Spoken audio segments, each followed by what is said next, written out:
పోవాలన్నా, పనికి పోవాలన్నా, పిల్లలు చదువుకోనికి పోవాలన్నా, మీరు ఎక్కడైనా పరిశ్రమల కార్మికులకు పోవాలన్నా బస్సు కిరాయికే 5-6 వేల నుంచి 10,000 రూపాయలు ఖర్చు అయ్యేది. ఇక అమ్మగారింటికి పోవాలంటే ఇక అవాసకు పున్నాకు కూడా ఇంటి ఆయన పోనిచ్చేటోడు కదా, దండగమారు ఎవరం ఎందుకమ్మా, ఏమున్నది చూడలేదా మీ అమ్మని పుట్టినప్పటి నుంచి ఆడుకోతావు అనేటోడు. అమ్మవారిని దర్శించుకుందామంటే ఆ అవకాశమే లేదు.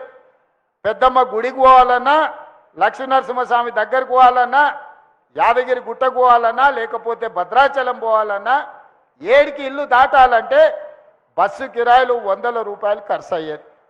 మరి ఇవాళ మా అక్కల్ని అడుగుతున్నా, తెలంగాణ రాష్ట్రం నలుమూలల 7 తారీఖు నాడు నేను ముఖ్యమంత్రి అయితే 9 తారీఖు 2023 నాడు ఆడబిడ్డలకు ఆర్టీసీ బస్సుల్లో ఉచిత ప్రయాణం. మిమ్మల్ని ఎవరన్నా బస్సు కిరాయి పైసలు అడిగితే నా ఫోటో పర్సులో పెట్టుకొని మా తమ్ముడు పట్నం వాళ్ళు ఉంటారు తెచ్చుకోపోండి అని కండక్టర్కి చూపించామన్నా, మా పొన్నం ప్రభాకర్కి చూపించామని చెప్పిన. ఆయేళ్ళటి నుంచి ఇయ్యాలటి దాకా మా అక్కలు చెప్పాలి, మా అక్కలు ఎప్పుడు నిజమే చెప్తారు. ఎవరన్నా 1 రూపాయి మిమ్మల్ని బస్ కిరాయి అడిగినరా అక్క? అడిగినరా? మరి ఇవాళ మీకు 12,000 కోట్ల రూపాయలుగా పొన్నం ప్రభాకర్ సార్కు నేను కట్టినా మీ తరఫున. ఆ సారి కిరాయి పైసలు లేకపోతే కుదరదంటే నేను కడతా స్వామి, నేనేం లేకుంటే కాదు, వాళ్ళకు మా చెల్లెళ్ళకు మా అక్కలకు నేను తోడున్నా, వాళ్ళ తరఫున నగదు నేను కడతా, వాళ్ళు మాత్రం ఉచితంగా పోవాలి, వాళ్ళని అడగొద్దని చెప్పి పొన్నం ప్రభాకర్కి ఇప్పటికి 12,000 కోట్ల రూపాయలు ఇవాళ నేను మీ తరఫున ఉచిత బస్సు కట్టిన. ప్రభాకర్ గారు ఉచితంగా ఇవ్వలేదు అక్కో, ఏమన్నా ఉచితంగా ఇచ్చిండు అనుకునేరు. నగదు నేను కడుతున్నా, ఉచితంగా మీరు ప్రయాణం చేస్తున్నారు, గంతే తేడా. ఇవాళ ఉచిత బస్సు ప్రయాణం మా ఆడబిడ్డలకు ఇచ్చినా లేదా ఒకసారి ఆలోచన చేయండి. స్వయం సహాయక సంఘాలు 0 వడ్డీ అన్నారు, గుండు సున్నా పెట్టారు, ఈపులకు సున్నం పెట్టారు. గత ప్రభుత్వం ఎనడాన్ని ఇచ్చిండా? ఇవాళ 65,000 కోట్ల రూపాయల బ్యాంకు లింకేజ్ ఇచ్చి 2,500 కోట్ల రూపాయలు మీ తరఫున వడ్డీ బ్యాంకులకు నేను కట్టినా. మా అక్కలు వ్యాపారం చేసుకోవాలి, రూపాయి కూడబెట్టి పెంచుకుంటే పిల్లల చదువులకో, ఇంటి శుభకార్యానికో, లేకపోతే ఏదో ఒక మంచి కార్యక్రమానికి పనికొస్తుందని మా అక్కల కోసం 65,000 కోట్ల రూపాయలు ఇవాళ బ్యాంకులో లింకేజ్ ఇప్పించి మా సీతక్కను కాపలాగా పెట్టి ఇవాళ మీకు పైసలు ఇప్పించిన మాట వాస్తవం కాదా? స్వయం సహాయక సంఘాలలో ఉన్న మా అక్కలు చెప్పాలి. మీరు బస్సులలో ఉచితంగా ప్రయాణం చేస్తే మా ఆటో సోదరులు రెచ్చగొట్టి మా ఆటోలు నడుస్తలేవు, ఆడబిడ్డలకు ఉచిత ప్రయాణం బంధు పెట్టురని బస్టాండ్లలో ధర్నాలు చేసిరు. మీరే చూసిరు, నేను చేసుడు కాదు.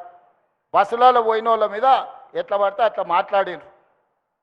ఆటో డ్రైవర్లను రెచ్చగొట్టి ప్రభుత్వం మీద కుసిగొల్పి మీ ఉచిత బస్సు బంధు పెట్టాలని కొంతమంది కంకణం కట్టుకొని కడుపులో విషం పెట్టుకొని బయలుదేరింది. అయినా వెనుకపోలే, వాళ్ళకి చేసే మేలు వాళ్ళకి చేస్తాం, మా ఆడబిడ్డల దగ్గరకు వస్తే ఎవరినైనా ఊరుకునేది లేదని చెప్పి బస్సులలో ఉచిత ప్రయాణమే కాదు, ఇవాళ ఆడబిడ్డలకు సంఘాల పేరు మీద 1000 బస్సులు కొనిచ్చినాం. బస్సులలో ఉచిత ప్రయాణం కాదు, ఇవాళ మా ఆడబిడ్డలు రాష్ట్రంలో 1000 బస్సులకు యజమానులు అయ్యారు. ఇదే పొన్నం ప్రభాకర్కు బస్సులు పెట్టి ఒక్కొక్క బస్సుకు నెలకు 70,000 రూపాయలు ఆయన దగ్గర వసూలు చేసుకుంటారు. ఇవాళ బస్సులకు యజమానులను మన ప్రభుత్వం చేసింది. 200 యూనిట్లు ఉచిత కరెంటు కాదు, 1000 మెగావాట్లు సోలార్ విద్యుత్ ఉత్పత్తి చేసి విద్యుత్ శాఖకే అమ్ముకునేటట్టు మా ఆడబిడ్డలకు భూములు ఇచ్చి సోలార్ విద్యుత్ ప్లాంట్లను పెట్టించి ఈరోజు వ్యాపారంలో మిమ్మల్ని రాణించేటట్టు చేశారు. ఒకప్పుడు పెట్రోల్ వ్యాపారం అంటే భారత ప్రభుత్వం తర్వాత రిలయన్స్, అంబానీలు మాత్రమే చేసేటోళ్ళు. ఇవాళ రాష్ట్రంలో ఎక్కడ చూసినా మహిళా సంఘాలకు పెట్రోల్ బంకులు ఇచ్చి ఈరోజు పెట్రోల్ బంకులల్లో నెలకు 5-6 లక్షల రూపాయలు ఒక్కొక్క సంఘం సంపాదించుకునేటట్టు ఇవాళ మా ఆడబిడ్డల కోసం పథకాలు తీసుకొచ్చినాం. అదేవిధంగా ఈ కుక్కట్పల్లికి కూతవేటు దూరంలో హైటెక్ సిటీ ఉంది. ఆయనలో చంద్రబాబు నాయుడు కట్టిన శిల్పారామం మనవరాలను తీసుకొని పోయి వారానికో 10 రోజులకో రోజు ఆదివారం పూట శనివారం పూట పోయి చూసి వస్తూనే ఉంది. ఆ ప్రాంతంలో మైక్రోసాఫ్ట్, ఇన్ఫోసిస్, విప్రో లాంటి సంస్థలకు మా శ్రీధర్ బాబు గారు భూములు ఇచ్చారు. పెద్ద పెద్ద ఐటీ కంపెనీలు ఉండాలి, ఇక్కడ 50 అంతస్తుల బంగ్లాలు ఉండాలని వాళ్ళందరూ కట్టుకున్నారు.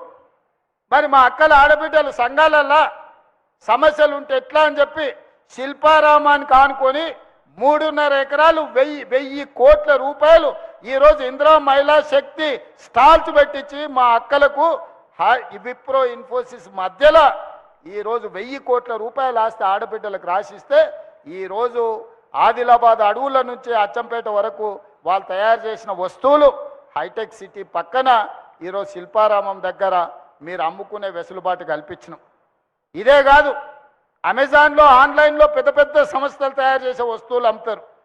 ఆ సంస్థతో మాట్లాడి మా ఆడబిడ్డలు తయారు చేసే తినుబండారాల నుంచి అన్ని ఆర్టికల్స్ ఈరోజు అమ్మడానికి అమెజాన్లో ఆడబిడ్డలకు అవకాశం కల్పించినాం.